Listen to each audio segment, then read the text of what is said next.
આપણો દેશ અને સમાજ તમામ ક્ષેત્રોમાં ખૂબ જ ઝડપથી પ્રગતિ કરી રહ્યો છે અને આગળ પણ કરતો રહેશે, પરંતુ હાલ આપણા દેશમાં પુરુષોની સરખામણીએ સ્ત્રીઓની સંખ્યા ઘટતી જવી એ ખૂબ જ મોટું ચિંતાનું કારણ છે. આવું થવા પાછળના ઘણા કારણો છે. સૌથી મોટું કારણ તો એ કે જો દીકરો હોય તો માતા પિતાની ઘડપણની લાકડી બનશે અને જો દીકરી હોય તો સાસરે જતી રહેશે. એ માટે આપણા દેશમાં દીકરાનું મહત્વ વધારે છે, પરંતુ એવું નથી. અમુક વાર દીકરી પણ માતા પિતાની ઘડપણની લાકડી બની જાય છે.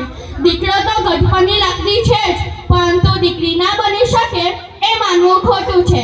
પહેલાના સમયમાં દીકરીનો જન્મ થાય તો તેને તરત જ મારી નાખવામાં આવતી, પરંતુ હાલમાં તો જો ગર્ભમાં દીકરી હોય એમ ખબર પડે તો તેને ગર્ભમાં જ મારી નાખવામાં આવે છે.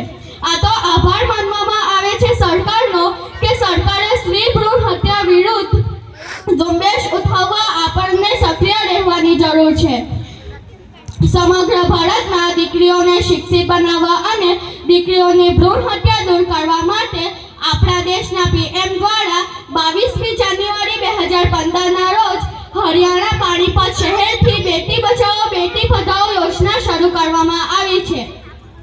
સમાજમાં સ્ત્રી ભ્રૂણ હત્યા વિરુદ્ધ ઝુંબેશ ઉઠાવવા આપણને સક્રિય રહેવાની જરૂર છે, નહીંતર ભાવિની સમસ્યા વિકટ પરિસ્થિતિ સર્જાશે.